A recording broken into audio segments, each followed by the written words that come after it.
Maximum Sean. Okay, I was gonna let you say it back on another. You want me to open your show didn't by get the screaming cue, Maximum Sean? Yes. No, I said Maximum Sean. No, Sean. We're back on another exciting episode of Starfleet Boy, where we have a casual and informal discussion about Star Trek. And there's 2 minutes of shenanigans that only the podcast audience and Baby on the Tube in the future will have access to.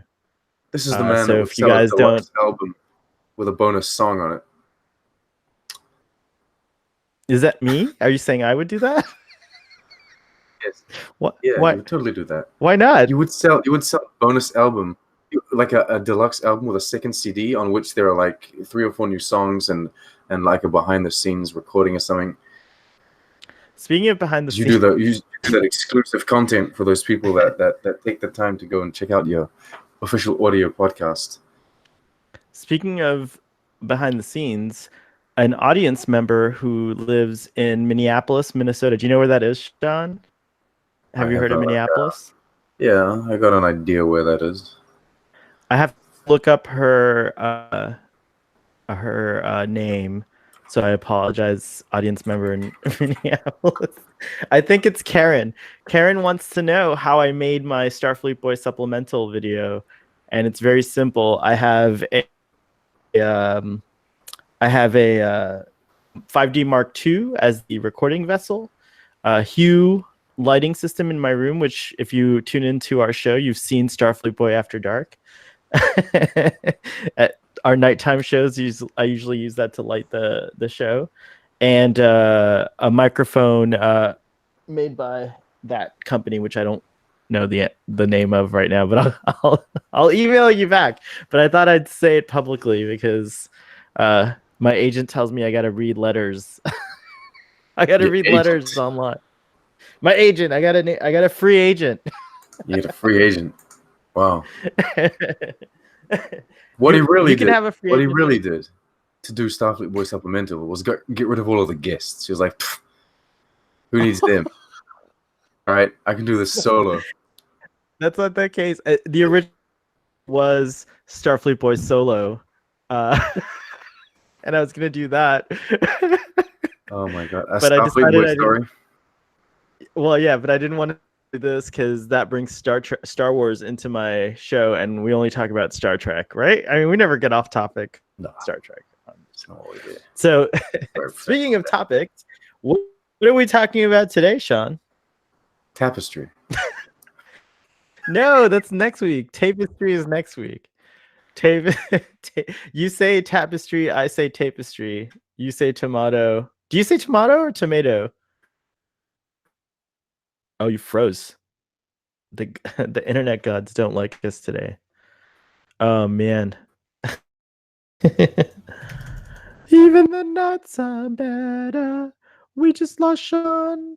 Da, da, da, da. It's not on my side. My bandwidth is good. Sean, come back whenever you can. This is why it would have been great to have Gary on the show. To have on. Sean is disconnected, I think. He's back. There you go. Technical difficulties. YouTube didn't like that we went off our normal format, and so now I suggest we go. I suggest we go back to our format. Do you want to do the summary or shall I? Okay, so did you fix the joke? Because the joke is the episode is not Tapestry, it's Face of the Enemy. The joke died. The joke died. It was killed. YouTube killed the joke. Like the Google Hangouts killed it. It's like nah. Which they're killing. This is probably why they're killing Google Hangouts in like 2 weeks. I know. I was gonna say. Gone. I did one episode of my podcast, which then ended because I did just one episode. And we never recorded because the doctor is that you're waiting for the doctor to do my episode. Well, yes and no. I'm kind of like, I'm waiting for the doctor, but then I'm also waiting for myself to completely be ready as well. Like, oh, gotcha. You share me up with like but anyway, Fozzie or PJ or Dan, anyone else. The doctor's lame, except he's not. I love the doctor. the doctor's I lame. love the Oh my doctor. god, I love the doctor. you're so mean. I love the doctor. I didn't mean that at all. You know, I it's just that it never really came together. That's all it was. But then now that Hangouts is dying, I don't know how I'm going to do this. So I'm waiting on your expert opinion. We should really talk about this episode. Yes, And be professionals. and audience, we're so sorry about the 7-minute technical intro and bad jokes, and we went off format. I apologize, but we're back on format, and today we're talking about Face of the Enemy, a very exciting episode of Star Trek: The Next Generation. Sean, are you going to do this summary, or shall I do it? I can do the summary. I can try and do a summary. Oh, yes, I appreciate it. All I took no notes for this episode because I just want to inform you. I took no notes, and I want to inform you I've seen this episode at minimum 10 times in my lifetime. Love, just wanted from the start, just let you know that I love this episode, even though it's not perfect. That's all I'll say. Yeah, there are a few flaws, but I mean, it's all right. Okay. The episode begins with a kind of like a kind of hidden Deanna Troi. You know it's Deanna Troi. You kind of guess straight off that it's Deanna Troi, but they're kind of hiding her in the light and you don't understand what's going on. And it turns out, it's revealed that she is in fact genetically altered to be a Romulan. Oh my goodness. And so then she meets... She actually gasps. Sorry, I hate to interrupt. She does. Right she now. Gasps. She gasps. She's like, what the frack? Which it seems overacted, but then I feel like it still, like, you would overact in real life, because I would say WTF. Yeah, you would do something that doesn't seem natural just because it's such an implausible situation. Anyway, she wakes up as a Romulan. She doesn't know why, how, or when this happened, and so she talks to a Romulan commander. She's on a Romulan ship, and there's like a Romulan sub commander or something that explains her very briefly that she has been genetically altered to resemble Commander Toreth. Anyway, she's explained that she's told that she's supposed to be like to impersonate a member of the Tal Shiar, and they have a certain mission to execute. They have. Oh wait, you're talking about. She has basically no more information than that. You're talking about the guy who tells her all that. I apologize. I thought you were talking about the guy that. I thought you were talking about the commander of the Romulan ship. Sorry.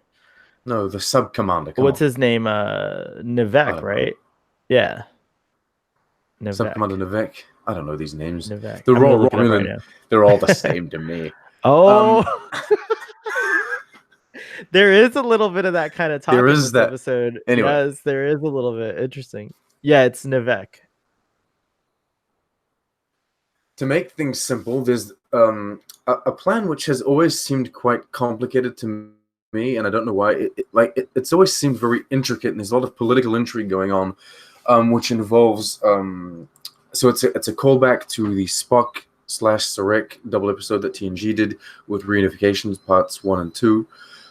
It's kind of like building upon the fact that the Romulan Empire wants to reunite with the Vulcans, and just without even talking about reunification, there are a lot of Romulans that apparently are malcontent with like kind of the political landscape of their empire, of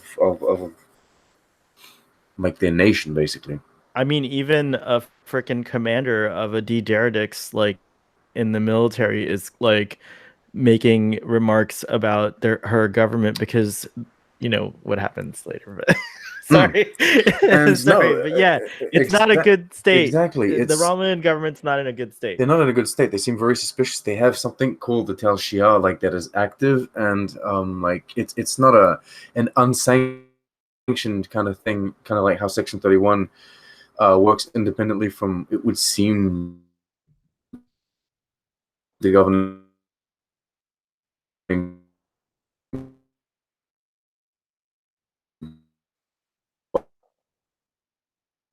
Oh, you totally disappeared again. Sanctioned group of operators. Did I? But I Am I understand. Yeah, but back? I think I understood you. You were just talking about how like the difference between Section 31 and the Tal Shiar is that Section 31 operates independently from the Federation in favor of the Federation, but the Tal Shiar is a branch of the Romulan government. Yeah, exactly. Right. Right. Or And so that's kind of Section 31 scary. thinks it's working in the favor of the Yeah, Federation. well, in their mind, they believe that, right? That's the Right. thing.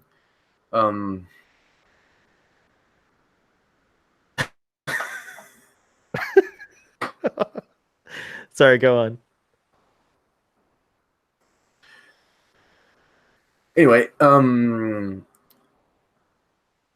Oh my god, this is not happening to us. The bandwidth is just so awful. Can you do me a favor, Sean? Can you lower your HD setting?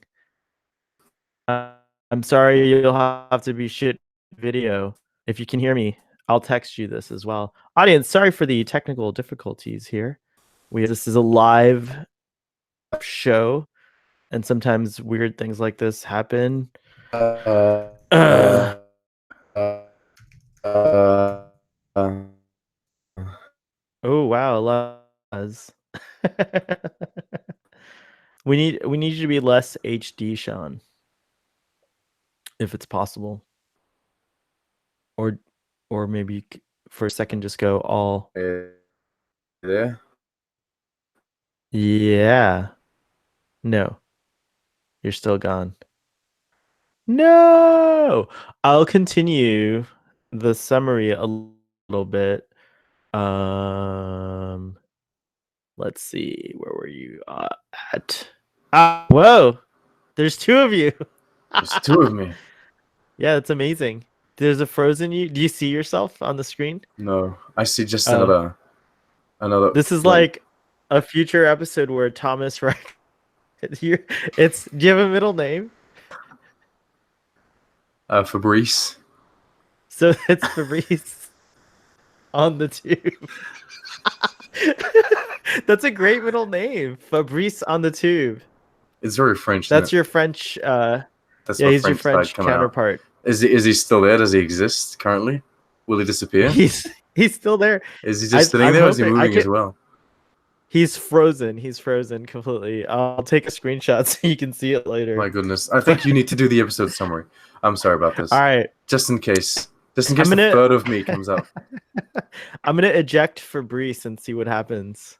Oh my god, I feel like I'm gonna get ejected as well. Oh, he just dropped off.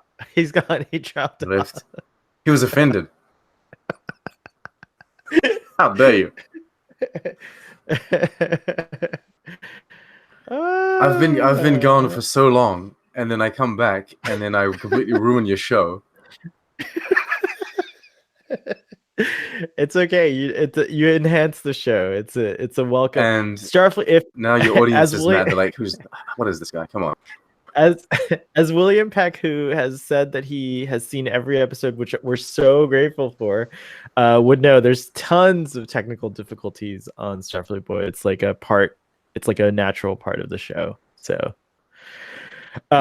where did you leave off? I'm like a nebula.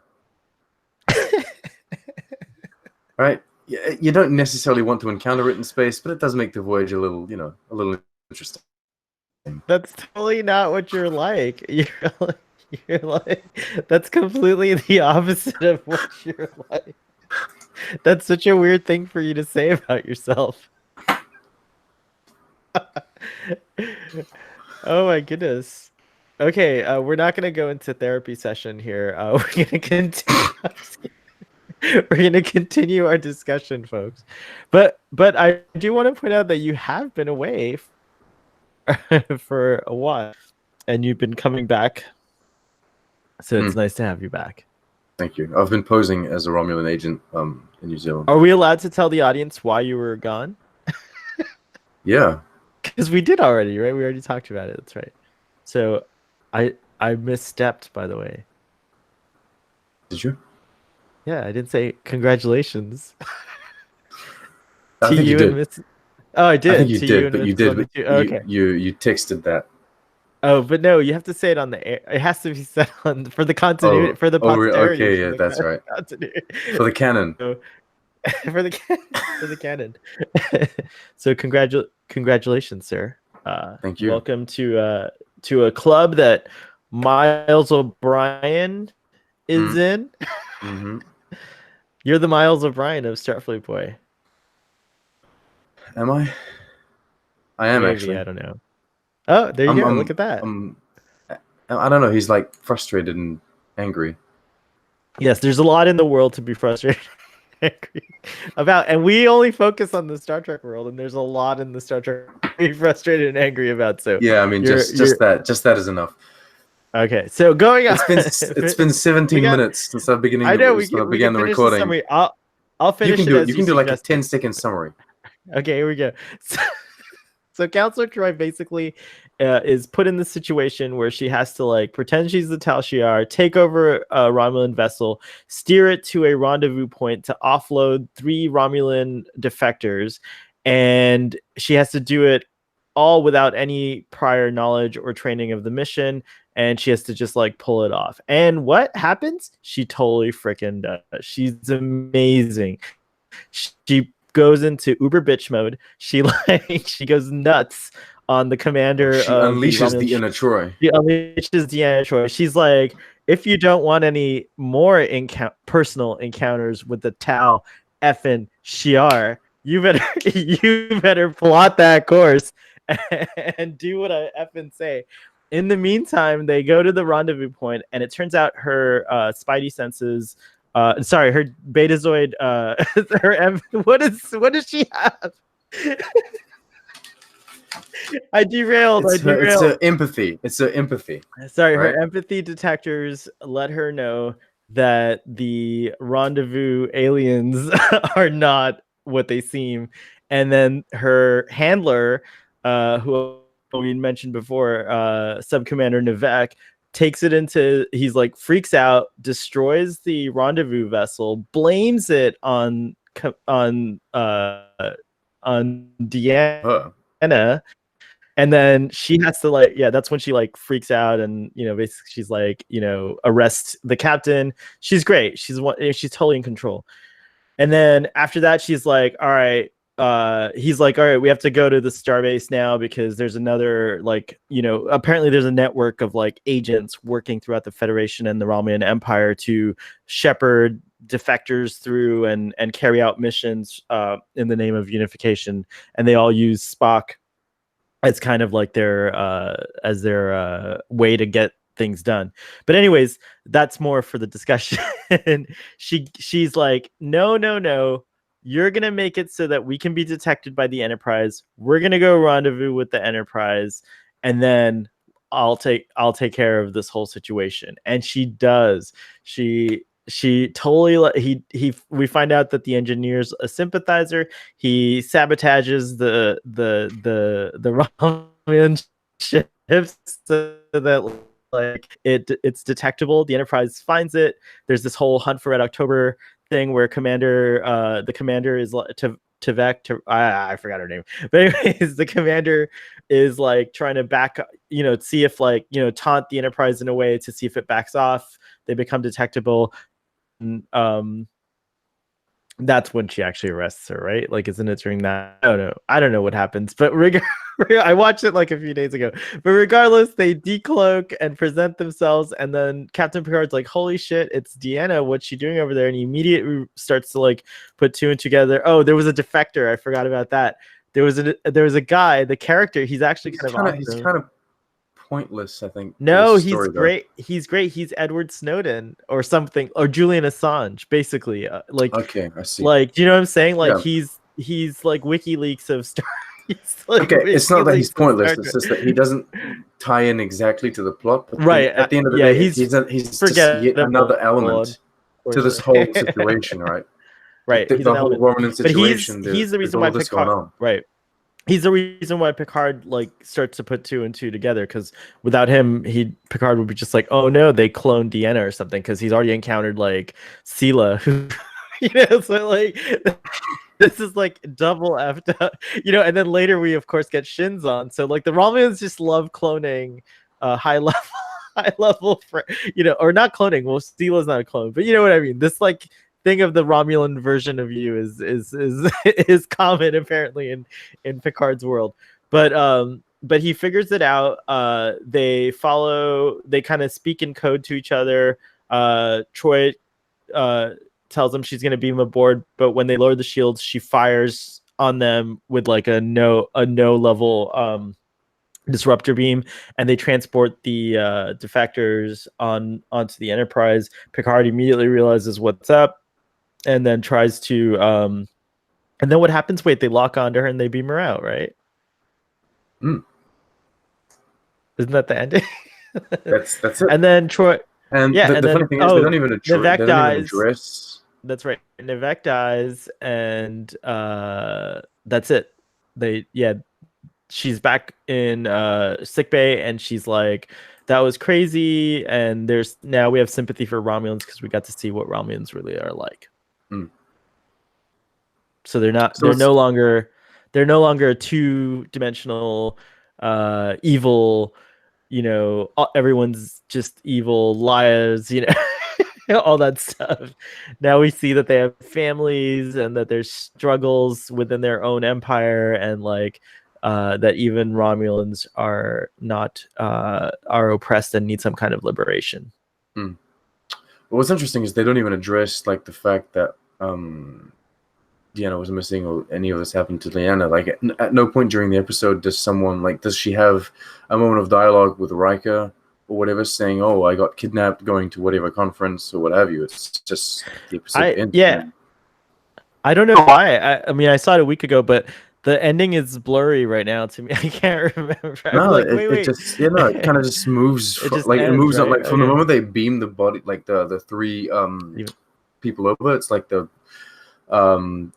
one of the ministers just kind and of his aides wraps up. Yeah, it just kind of wraps up at that point, and then ends with the Enterprise.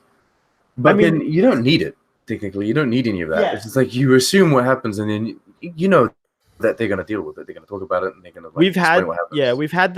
We've had that scene like a bunch of times already, like when Geordi got captured, like like the traumatic experience, like decompress scene.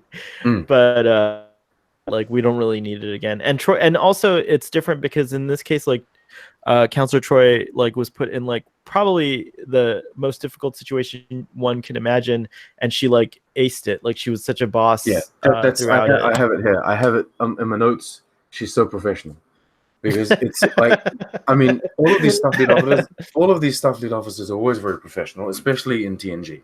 They're like the best of the best of humanity, or at least like they each represent the best of their own species that are part of Starfleet, right? And every time anything horrible happens, none of them panic. They're all fine. It'll work out, and they figure it out, right? They work as a team. Right. They're all brilliant. Right. And this what did you think of example of that?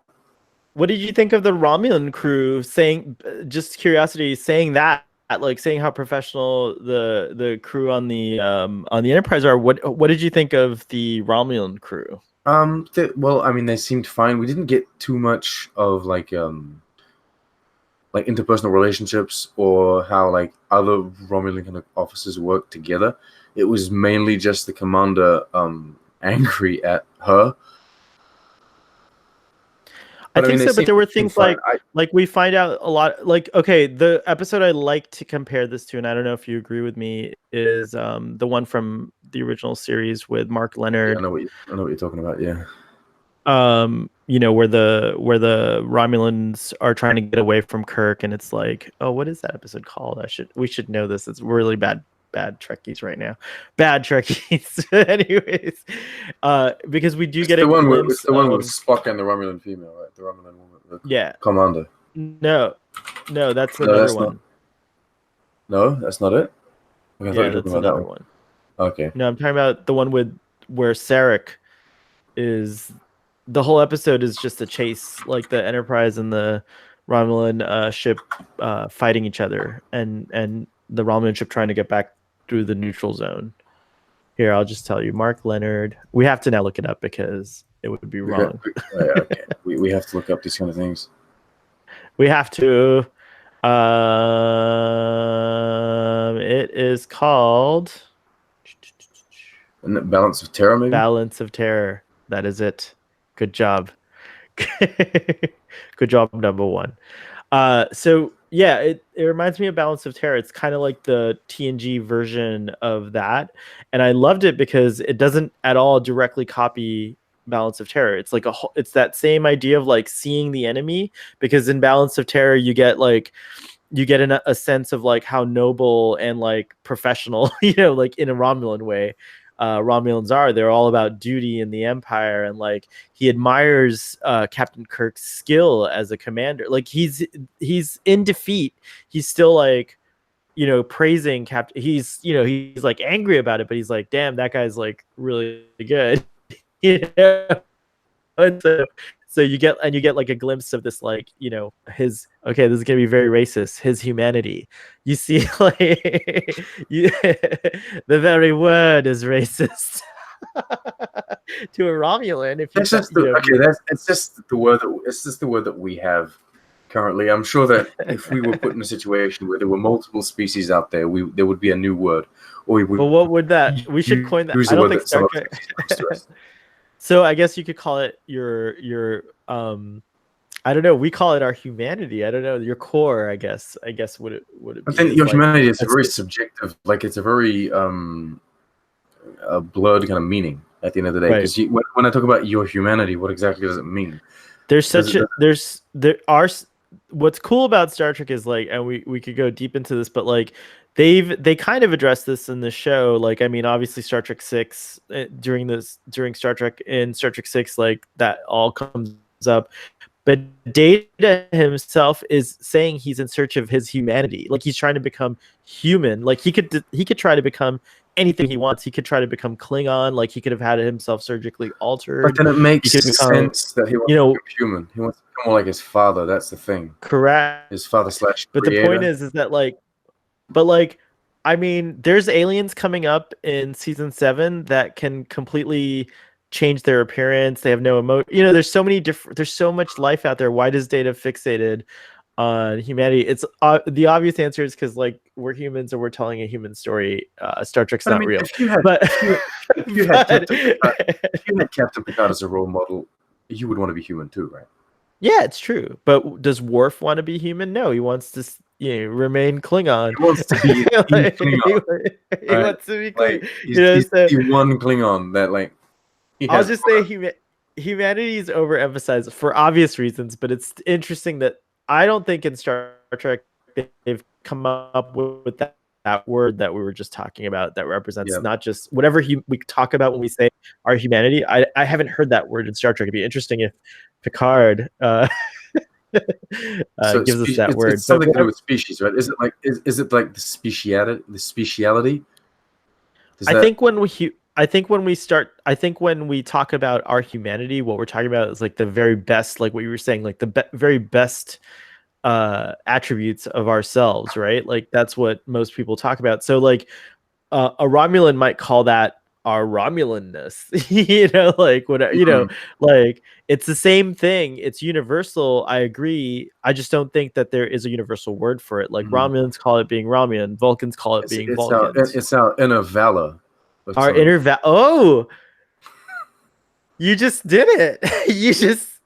Holy crap. Is that it? That's the word. It's the valor of a species. That's amazing. You did it. There you go. Look, technical difficulties, but I'm finding the words. You're finding the word. I think that's it. It's valor. It comes down to, I think that is the true word. So on 6 seasons into this this show, we finally figured out the most non-racist term for that feeling that you get when you say, we feel our humanity. So we feel our valor. That's awesome. So Worf, on the other hand, is very racist in this episode because he's super racist. Talking to that guy, and the guy's saying like, I have a source that told me that Spock is is doing all this whatever, and he's like, is the source Romulan? Yes. Well, I mean, he likes, but come on, Picard's not far until Picard had the whole Spock thing. Picard, we were talking on the show about how Picard suspects the Romulans of everything, right? Like he's just like. By the way, Like that scene there's a certain, to a certain point, I agree. Like to a certain point, it's like the Romulans are your current enemy, which means if something bad happens to like where you live or your nation, you have a tendency of thinking our current enemy is like if something happens to the 100%. US, you're not gonna No, automatically think, oh, it must be friggin' I don't know, like Guatemala. Like no, you're gonna think maybe it's North Korea because right, I right don't now know, that's where our hotbed. We would think that or North Korea Russia or someplace. or like Yeah, current like common like enemies that are like known. You're not gonna think, oh, friggin' right. France, what are they doing, all right? But I remember. but then This is it really weird, but I gets remember. intense with Picard. It does get tense. Connecting that for a moment to the like, we're talking about politics, but this episode is really stands the test of time, I think, unfortunately, because the issues that are going on like in the background are still relevant. So the character that the defector where Worf is Romulan, like you got that information from Romulan, like of course they're all liars and that kind of idea. But then there's that scene right after where Picard kind of lingers for a moment, and Picard's like, he's pissed too. He's just like, oh my god, Julian Assange, you're public enemy number. I forgot his name, so he's Julian Assange. You're like, you're like public He's enemy. Romulan. I know he's Romulan Assange, but he's He's not Romulan, is he? Romulan Assange. But he's not even But he's not even Romulan. Romulan. But he has like his haircut. He just, There's a more relevant one. I think it was during the Gulf War. There was someone I think named Johnny Walker. I think his name was Johnny Walker, ironically, and he defected. The whiskey. Yeah, and I think he defected to Al Qaeda during or something like that. There are cases of this that happen actually in all the time, like throughout history of like sympathizers, defectors, and we we get really angry about him because he defected from the Federation, which we hold to be the like the pinnacle That's the thing. of like You're more so angry at the person that defects than the person that was originally in the organization that you detest, right? Right, exactly. Like because I think that they kind of betrayed your trust and they betrayed your values. Right. Right. And he says to Picard, he says that when he was young, what attracted him to the Romulans, and I agree. This is like, again, if you look at that episode from the original series, the way the Romulans are depicted, they do seem like super focused on a mission, and he was super attracted. Whereas the Federation is more like, you could do what you want.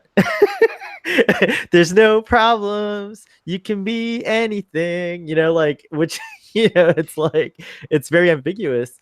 But I like that scene because Picard himself being older and this gentleman being old, they're probably around the same age or close. Picard also realizes when he says, but now I realize that, those things are ambiguous, like, and obviously this dude regretted leaving his home, at some point but couldn't come back. But now he could come back because he had an actual mission. He could redeem himself by bringing this message from Spock, which unfortunately we find out Spock didn't give it to him directly either. There's a whole lot of like, there's a whole lot of layers to this. But regardless, I think it was such a poignant scene, and it's like, it makes me wonder what, we obviously don't get a follow-up, but it's so interesting. I think it would have been great to see what happens to this guy, how he reintegrates into the Federation. Do they send him to a prison? Is he the Michael Burnham? Closest follow-up to this is Nemesis, right? Because it kind of but we never hear from this character ever again. He's just reintegrated, and that's it. In fact, we don't. No, he's sent to prison. Hear from the. Oh, you think? Well, we know because Michael Burnham got sent to prison, so there's definitely prisons in the Federation. Riker says it, like Riker says it straight up. Like when he beams over, he's like, "You'll be detained or whatever." He says something to the effect of, "You're going to be put in prison for like what you've done," and he goes, "Take the uniform off." Right. I would have made him cut his hair as well, because this is ambiguous, but I believe that the reason, because it seems ridiculous that all the Romans have the same hairdo, but then I believe that hairdo is part of the uniform. Like, military military personnel have to have, like, for example, very short hair. Um, generally speaking, I think on Earth, currently, and I think that is their kind of military hairdo. I'm So I trying to think that would be part of the remember. uniform. I would have had I'm a trying to remember in unification. It seems like even government officials have a similar hair. It's not. It's like more. I think it was like straighter or something. But yeah, but Romulans mm. tend to keep as a culture. Culturally, they. I feel like they tend to keep their hair short, which I Well, hope they're still changes. very Vulcan, aren't they? Yeah, they're still very Vulcan. Vulcans all seem to have the same haircut too, which is interesting. I think there's something about like being a mono when you're highly there. I guess they still have the logical side to them, and they're just like there should be no differences between people. To it's Mm. illogical to have differences so that so you don't have that to like focus on, right? Everyone's just focused on the mission, which is either logic in the Vulcans case or in the Romans case, like the good of the empire or whatever their mission is. I'm not really Like sure. I supremacy or whatever. I think though that we do start getting we do get really good glimpses. I like that the commander of the ship is a very like interesting character herself, and I'm sad that we don't see her again, but she softens us up to the idea of what happens in Nemesis, where Commander Denatra comes to help Picard. Like it seems to The me very like Picard, awesome Romulan commander is a woman, by the way. all the women Romulan commanders are amazing. Just That's true. I don't like So I don't know why uh they. Okay, this isn't something that I usually point out. It's just that I noticed that when they tend to cast like captains or like General Martok or whatever, when they go Klingon, they usually go like male. But when they cast Romulans, for some reason, they usually go female. And That's an interesting point. I look, think that I it's don't, I great. don't, I don't know if it's something as simple as subconsciously, like a male is more straightforward, and like I'm general, like doing some generalizations here, but a male is more straightforward, is just gonna smack things, and so you take a man to like have a bat lift and hit things, whereas women may be more thought out, and so you get that intrigue side of the Romulan. So maybe I think that just subconsciously they're going in that direction. yeah, I think a lot of people like to play to those stereotypes. I mean, like people like to be those stereotypes. So I see what you're saying and it makes sense. But I think that like Romulans seem to, from what I'm seeing, in my recollection, Romulans seem to be a society where there is no difference between men and women. I Oh no, haven't seen absolutely any not. evidence of like, There's yeah, I haven't no seen difference. any evidence It's of it's that, all I except think it's all about like performance basically, isn't it? It's all about like how good you are, and that's it. yeah, yeah, it's true. But I think that like those feminine and masculine traits are kind of absent in Romulans too. Romulan Yeah, women, I mean, I don't know that they like come across as very they feminine. they're biologically woman, right? They're biologically Right. female, as the men are like biologically male. But it would seem like Male, right. they don't have like distinct traits of personality. Right. Like there's not like an In overt most difference. cases, Yeah. humans, you'd be able to differentiate a male or a female based on like what they do or how they act or react to certain Yeah, situations. characterizations that we But I think we Romulans portray and and right. Vulcans, no. I mean, coming Right. down, they're Vulcans with like a different mission. Yeah. They're like extremist Vulcans, basically. They really are. Um, They're like, I wonder if Romulans, like Cybox and wow, we've really gone deep into Romulan bringing culture things and stuff. from But that's okay. That's the culture thing. here, This but this episode in itself is it's so deep with it brings you all of these little elements about what's going on with the Romulan culture, Romulan society. You don't even see Romulus. My only real complaint is like they have the shit uniforms, which are just hideously ugly and they look unpractical. And this is a general TNG complaint. I don't yeah, like the costumes in TNG. That's it. yeah. And I think the sets weren't very good. Like the sets, they're not very believable. I would Which is see why I'm they so feel cheap and they feel excited. colored, and I don't know why. Like they don't feel like a Romulan ship. I feel like the Romulans jacked the ship from Yeah, someone else. Like it looks like a so Packlet excited ship. about. that they just We stole. haven't talked. We haven't had our Picard moment, but we're gonna have it now. I'm so excited Okay, because the Picard moment things. is the Picard show is a follow up to this. Every time Yes, there I was was a gonna say Romulan yes. Vulcan reunification story. Every time there's something about how the Romulans aren't that bad or what have you. Every time, and you could probably make like a maybe 5-6 episode arc with this and Nemesis, and all of this together. And you watch that, and then you watch Picard, and I guarantee it'll be a 100%. follow up to all of them. It's gonna be great. Yeah, I would guess that the writers did watch this episode. It's so exciting. Yeah, it's such an exciting episode, and you get really deep into well, yeah, it's a must. This is a must. Yeah. Wow. Imagine that. Imagine that. Imagine this guest appearance. Imagine everyone's expecting maybe a Data or a Riker, like a Captain Riker. All of these are like obvious guest appearances, right? But imagine episode 5, you get a reveal there's a Romulan commander. It's undercover Deanna Troi posing as like a Tel Shiar agent once again. She's so awesome. Like she was so awesome. She's so fantastic. What do you think God. What do you think though? Like what's going to be cool about Picard with the budget that it, I imagine that it has. I don't have any actual numbers. I don't work for CBS. I wish I did though. Coffee. Anyone? Hello, coffee. Oh, that looks great. Could you change the nacelles just a little bit? I mean, that's great, but I don't know. Oh, did you want latte? Oh, okay. I got you your latte. And I don't know about that uniform. That's not what I would be like. I promise I would keep my mouth shut. You probably get fired immediately. Like this guy's bringing us coffee, but then he's not, like, he's criticizing everything we're doing. Come on.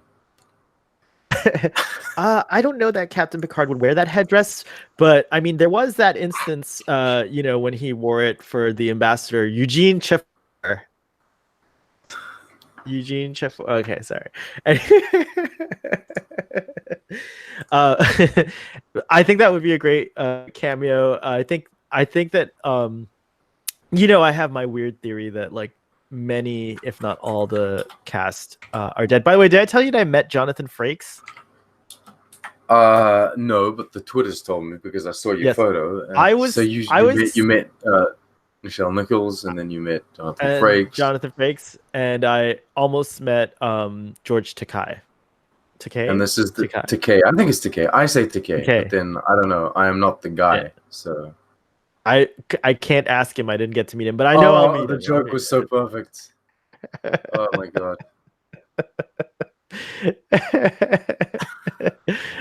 Anyways, I was baffled around him. I turned into a complete buffoon. Well, he would. He's like 2 meters high, and he's like an icon to us, an idol. He looks like a Norse god. He looks like the real life Odin. Okay, yeah. Okay, if he were missing an eye, I would say yes. He's basically just Odin. No, with us. He used magic to create like a false eye. He's just he's Odin in disguise. I know that we all have this blonde image of Thor, but he's basically the closest thing to Thor that we're ever gonna have, right? Like if the only thing I have going. The only thing I have going for me is that he might possibly remember my name because he had to say it like 7 times. So he may perchance remember. Like one day I might actually run into him on the street and be like, I know your name. It's Sohail. You're a buffoon. You're a buffoon. Get out of my way. Get out of my way. Coffee. Get out of my way. No, he was straight up in the street like that. Joking aside, he was not like that at all. He was so, despite my buffoonery, he was so gracious. He looks like one of the nicest people alive. Like all of these photos, he's just so happy and. Like my true feelings, which would have been really creepy, were to just hug him. He was so amazing. He has such a presence. He has such a light to him. Video where Kesha wants to hug Seinfeld. No. Oh yeah, he gets creeped out. No, I did see that. And he's like, nah, I don't do that. So and then he's like, who the hell is Kesha? What is a Kesha? He doesn't know. I wasn't allowed to record this. I asked, you know, I always ask first, like in those kinds of situations. One must be respectful, right? But I think it's safe to recount it. But he came when he came into the signing area. He came in singing, like he was just singing joyously, and he walked over to a friend of his who I think he was the voice of oh darn, he was like someone really cool, an older gentleman, and then they started singing together, and then he like shook hands with everyone, and he came, and I just like was so delighted, and he came around. I was really lucky. I kind of camped out, so I was like one of the only people in the line at the time. Later on, the line was like so long you couldn't believe it. But so I had a few minutes with him, and I botched it completely. I could have asked him so many things, uh, You gotta have notes, but right? I just like I was just like like just like completely like no words. I can't even remember the words that were coming out, except they were probably things like thank you and you're so amazing and thank you and like that's all that happened. And please sign this thing, and my name is Sohail and it's spelled like this, and those kinds of buffooneries. So then later I drank some wine and I had some courage and I walked up to him again. So twice he was such a gentleman that he saw approaching, and he was like probably in his oh Starfleet boy is and I with my liquid courage, the only thing I could ask him, again, more buffoonery, was Mr. Frakes, I said, I would love to see if another Next Generation film with all of you guys. Do you think it could happen? He goes, I have no idea if that will happen. What else could you say? What else Okay, could I'm you? gonna say this. I'm gonna say this how I think it is. Okay, Okay, okay. I think that Paramount and CBS are open to ideas, and I think that because like Tarantino just said, "Hey, I want to do a movie," and J.J. Abrams, which is like an executive producer on all of these things Paramount wise now, he just said, "Yeah, fine, all right, cool," and Paramount was like, "Fine." If J.J. Abrams is on board and Tarantino says yes, then just let's make it whatever. I think Jonathan Frakes should just go up to Paramount Studios and say, "Look, we're gonna do it. I'm gonna direct it, and I'm gonna have a script within like just give me a year or something." And I'm sure they would say yes. And even if they didn't say yes, he works with Alex Kurtzman closely because he's directing stuff. He should say to CBS All Access, to CBS, say, "Look, we're gonna make a CBS All Access exclusive movie." I would love that. That would be amazing. He should just say, "I'll direct it." All right. It could very Find well me people be to that write it. it Boom. could very well be, since Picard's a limited series, that is the ending we'll get, and it might be amazing. So I mean, But I'm not this, I get, necessarily from what I attached, understand, even if they put cameos in, like even if they do cameo different, this is a Picard thing, right? Like but this it's still is ultimately will tell the story. I mean, I can't imagine, like it just would well, they seem can't not really, address the crew because where it's are they and what are they doing? Yeah, such a no, big part of his it's life. just yeah, it just wouldn't it wouldn't I wouldn't be surprised if they like milk like the tension of that, like if they I mean, because it would be odd to just in episode one tell you what everyone's doing, or where everyone is. You know what I mean? Like, Isn't it a so, montage? yeah, like a little. Let's see what's been going on for 20 years. Like, Ah, like ba, ba, ba, ba, Riker. ba. And Oh, that's that everyone, parcel. It's like very nice. and then they're showing what everyone's doing. What everyone's doing. You know, that's not the kind of show we're gonna get. And Previously on the Next Generation, what happened after Nemesis? And then like you get like montages of you're everything like that happened. showing everyone Riker's doing this, Jenna's doing this. You get just Right. Data sitting there with his little hologram of Tasha Yar. It's definitely not. Oh my god. I like that you acknowledge that Data will return. Anyway. I completely disagree with that, by the way, but I don't know. People seem convinced that he will. Right. So yeah, so that was my Jonathan Frakes experience, and it was wonderful and delightful, and I hope I get to meet him again, and I hope I'm not as bumbling. I did tell him about Starfleet Boy and Drunk Space Nine, and he repeated them back to me. So there's also a possibility that he might remember that. So if you're listening or watching, Mr. Frakes, well, I hope he welcome to doesn't the fall show. I hope he doesn't find this episode first, because like he would have left by the 7 first minutes. Well, we could just do this snippet and like post the Jonathan Frakes moment. We can do that. You could do that. Yeah, you could do that. You could totally do the job. You do that. This is your podcast. This is Yeah, your job. Don't add. Yes, I'll do that. I can't take the workload. Come on. I see how it is, number one. Yeah. I have what is it? Crew evaluations or whatever it is that they do. It's always the crew evaluations. So yes. So Gary, I don't know why 0. If it's not present, wrong. Bad evaluation. Did you happen to notice by the way this, don't we? Yes, but I've gone through all my notes anyway. It's a great episode. Your notes? It is a great episode. Did you like I guess we don't have any more critiques. Angry Troi is boss Troi. I've written that. We already talked about that. I like it when Deanna gets angry. She's awesome. She gets all like, I'll throw you out the airlock, which is great. I like that. Yeah, that was a very Expanse kind of vibe. I thought it would have been interesting. I've written so much intrigue. And there would watch there was one thing in my mental notes. Show. There's one thing in my mental notes. So Nivek, who's the sub commander, right? He says to Deanna that the Tal Shiar agent who is pretending to be was killed so that she could do this.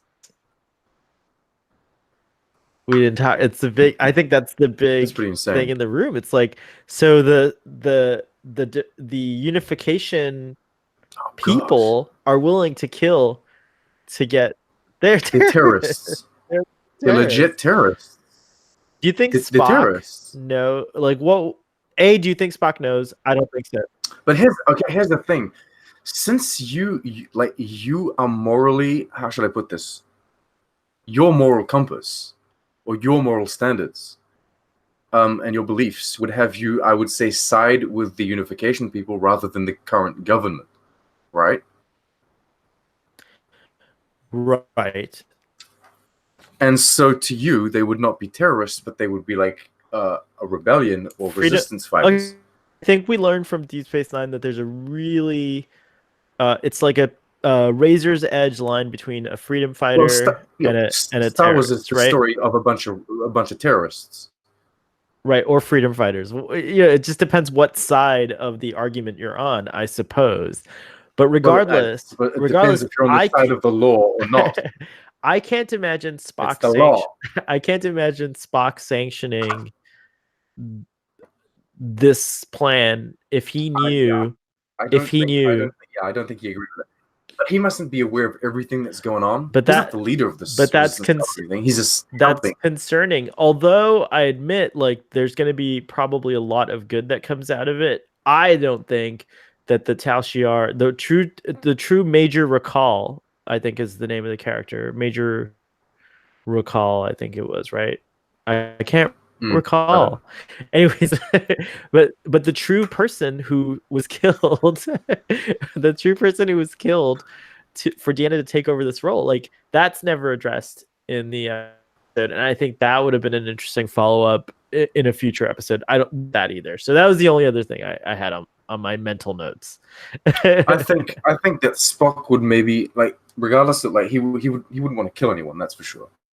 But I think he would want to stay maybe well away from the Tal Shiar, like, altogether. You want to do this resistance cell, you want to try and fight for unification. I think maybe staying away from the Tal Shiar is a safe thing to do. Because these people are very smart, very informed people. Right. I wonder if there wasn't something. I wonder if there was something that we don't find out. You know, again, there was an interesting follow-up would have been, and I think a good explanation is that there might be factions that are like on the fringes that are using Spock's name because they're kind of on the same side, but they're more like what you said, extremists, or, you know what I mean? Absolutely. And that's what we were actually seeing. Like, I don't know that, like, there's a movement. You know, but among this movement, there were different cells or different there's different opinions, right? People have more extreme ways or more passive ways of doing things or getting things done. Right. The same way back in the day, when black people in America were fighting for their rights, you had Black Panthers, which were very extreme in the movements, and you had other black people which were just part of the community, and they tried to do their job and try and be civilized. I really like that connection because that is they were simply trying to show. Really, and Spock is like the Dr. King of like the unification movement, so that makes sense. It's a weird connection. He has a dream. But he does have a dream. It's a very interesting point. I like that. That's interesting. So as you can see, it doesn't really pay off, does it? Well, violence just doesn't pay off in general. I mean, but the Romulans are a bit my impression is the Romulans are more violent in some ways. They had a lot of peace walks back in the day in the United States, didn't they? What's that? Well, they had a lot of peace walks, just I would say that the majority of I would say that the majority of that movement was peaceful, and that was the heart of what. And there was just the Black Panther cell that they were the most kind of volatile, right? Right, but they were a reaction to the oppression by, the military, the police, the everything that was going on around. So they were in response. Okay, so there you go. They were in response to kind of violence, and so this is kind of similar. I think that's my big critique. I think that's my big critique because we're making that connection. It's kind of awesome, but I think the show could have fleshed out Nivek's move. I think it would have been great if the show went a little further and fleshed out something like that for Nivek, so that we could be okay, I get it. But we could go way deep into the parallels of history. We know Star Trek does this all the time, and it's great. But yes, you're absolutely right. We don't get it. We don't really get it in the episode. It's awesome when Star Trek does social commentary, and it makes it proves that the episode is really good when social commentary still stands up 50, 25 years later. It is very, and it also is sad. It's sad that sad that we're because when you look at that episode where in the original series there's the black and white guys and the white and black guys and they're fighting, and it's corny, it's campy. There's one that's black and white and there's one that's white and black, and they're the last of they're one race, but they're the two last ethnicities, and they fight. It's but then the social commentary is still valid, and it's friggin' terrifying and sad and terrible. Right. To know that it is still valid 53 years later. Absolutely. Find the valor, people. Find the valor within yourself. I think because I'm not a big fan of reunifications. Parts 1 and 2. I'm not a big fan of them. I think that I don't know. They had potential, but there was something more. This, if they had fleshed out what we're talking about and they had made a 2-parter out of it, I think would have been really good. Really good stuff. Yeah, I agree. But that being said, for what it does give us, we do get a lot. And again, and I think it's definitely one of the most standout episodes of Counselor Troi, and million kudos to Marina Sirtis. Yeah, it's not a mental rape episode. They're doing Deanna Troi, but it's not an empathy thing. She uses her empathy maybe once. Because she has the powers, it's only logical. Well, the powers. She has that ability. It's only ability, right? Of course, she's going to use it because, you have eyes. You're going to see things. You're going to look at things, right? But they don't play on it. She's not mentally raped or mentally abused or whatever. And it's no, it's not her floating in a dream state or whatever. It's I don't know. It's great. It's awesome. It is great. All right, so should we get to that part? I think we are. I think we're at that part. Excellent. So I give this episode a 10 out of 10. It's just it gets better every time. It gets better every time I watch it. I really enjoy this episode.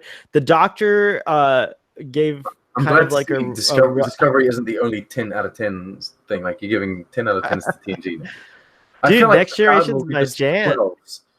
I feel like you're just gonna give it all 12s. I think we should abandon the rating system, at least where I'm concerned, for Picard, because like it's I give it a you just Picard like out of Picard.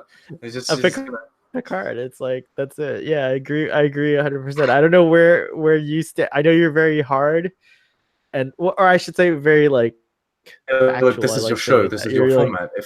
you're fair. Yeah, you're fair. if you want to give ratings, I'll give ratings. If you don't want to give ratings, I won't. I mean, what are you gonna do? I do acknowledge if you heard the discussion, some people skip just the ratings, I think. So if you heard the discussion, I do give some flaws that I saw with this episode, but I just can't help myself. I just enjoy it so much that I would watch it again and again. And part of my rating is always the rewatchability factor. So even though I was like a little dodgy on remembering all the details, the overall gist of this episode, and as you saw from our discussion audience, is just, and so that's my justification for that 10. Is our discussion itself was awesome because of this episode. So a 10 all the way across the board. So I'm saying I enjoyed our discussion, Sean. That's what I'm trying to say. I agree. We have good discussions. I agree. So wait a minute. So the Doctor has a rating for this? You said? So I talked to him on the phone and he was like, oh, so I would predict that he was like at a 6, possibly. No, just 6. Yeah, I think he was probably at a 6 on this episode. But this is an assumption. This doesn't count, does it? No, well, it doesn't count because he's not here anyways. And Gary would give this episode a 10. And we almost had Gary on. He would definitely give this episode a 10. We almost did, yeah. So, but these are all so ghost ratings. Yes. So even if the Doctor gave it a 1, it would cancel out by Gary. Gary would cancel him out. So you're saying, in essence, the 2 guests that are not here would give ratings that would cancel themselves out, so the ratings that don't count wouldn't count anyway. Right, exactly. Yes. Okay. You're the best Starfleet boy translator. You're the best Starfleet boy translator in the world. I'm glad we've established this. Okay. I'm the only Starfleet boy translator. You're the only. Yes, you're the only one. You're very good at it. I give it an 8.5 because I'm not one to throw 10s out like that.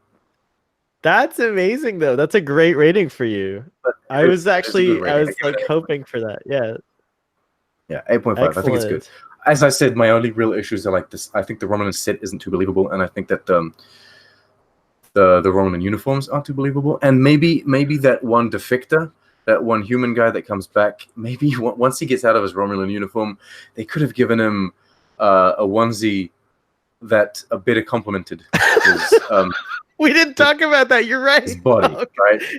Because I mean, I'm not I don't body shame. That's absolutely terrible. not. We all have our flaws. We all have our pros and cons, right? But they gave him something that really, I wouldn't have been pleased if I were the actor. I would have been like, no, give me something else, right? Because I'm not happy with this. I mean, I wear t-shirts. I wear t-shirts that kind of cover up my fatness and what have you, because you know. I would never have known you have some heft to you, but that just goes to show that we, it all depends on the camera.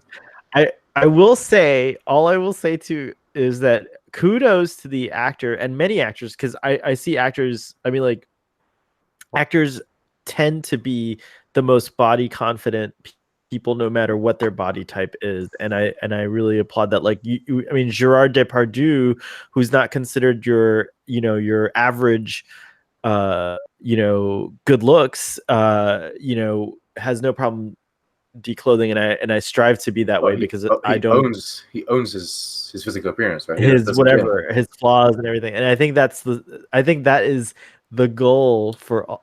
To be in touch with our true valor. I'll go further. But what I will say, I'll go further. What I will say is that different body types in actors. We need every kind of actor, and so we can't have only people that are like peak physical performance, right? We need people that are like overweight. We need people that are too thin.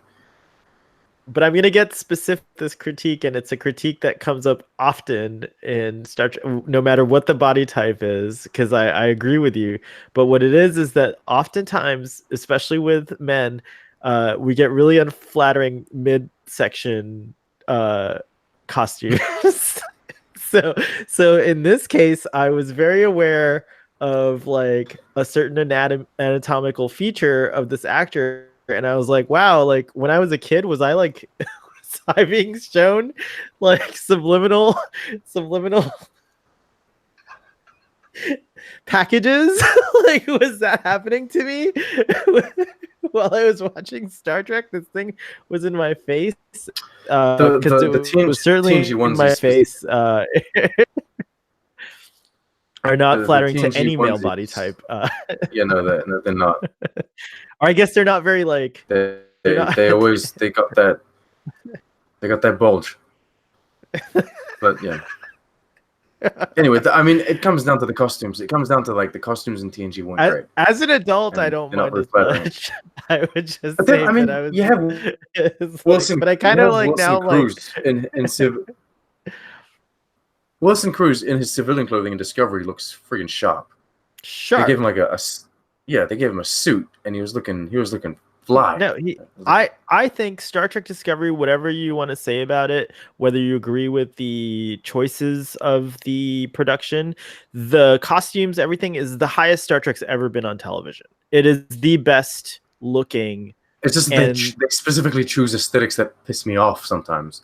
Correct, but they're the best. But like with civilian clothing, I think they nailed like it. They're the best. Yeah, they nailed every. I think they nailed it. I actually like again if the show is set in a different time, if the show is set in TNG's future, I would be like there like 90% of my complaints. Well, yeah, I mean whatever, but 90% of my, but we still have the past to deal with.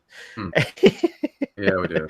But what I mean to say is that yeah, I wish there was more of that kind of thought into production design. I think there could have been a lot more flattering. I think the fashions today are very different from the fashions of the 80s. I guess the 80s were more about like how can we like accentuate the form, whereas now we're more about like creating forms that go on top of our form is, and I like that. I think you're very polite. I think this didn't give a shit. I think they just gave him a one. I think they just gave him. I think that they just gave him a one. It was important because half the time they just filmed his face anyway. They're like, just wear this. They showed that one. They showed that one scene where they're like, he's no longer in uniform. Moving on, and then they just filmed him like his face. But I'm trying to look up the actor's name who played this because it's not fair that we went through the episode talking about him and didn't bring him up. So let's see if you beat me to it. Would be great. Let's see. Beat me to it. TNG. What is it? Season 7. Face of the enemy. 14. Boom. Bam. Memory. Ooh, look at you. You're fast. No, season 6. The character. Yeah.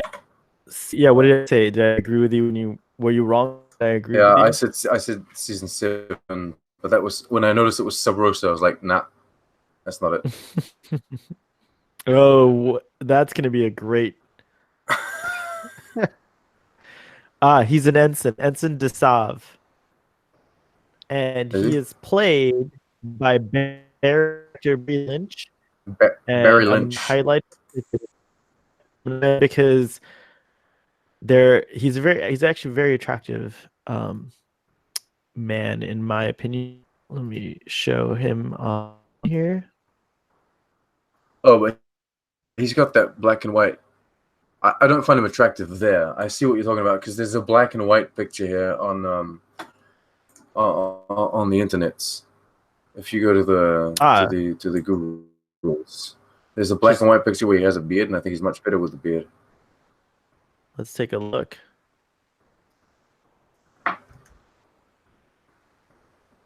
Oh wow, is this? Yeah. Oh my gosh, could you imagine if he appears on Picard? Mr. Lynch, you've aged very gracefully. Congratulations. It has. Congratulations. The beard helps. The beard. Well, also the fact that he doesn't have the Romulan hairstyle. In a lot of horror movie looks. What's that? And he's also in the game Klingon Academy as a voice. Right, that also helps. He's also in a video game called Star Trek the Star Trek Borg. He does a lot of video game. He stayed with Star Trek throughout the years. That's awesome. And he's got an extensive IMDb career. He was also in Miami Vice. We are broadcasting from Miami, so that's kind of relevant. All right. Anyways, good call out, right. Sean. All right. I think as a joke, you should come on Starfleet Boy wearing a TNG style onesie. Yeah, of course. Yeah. It will complement the forms.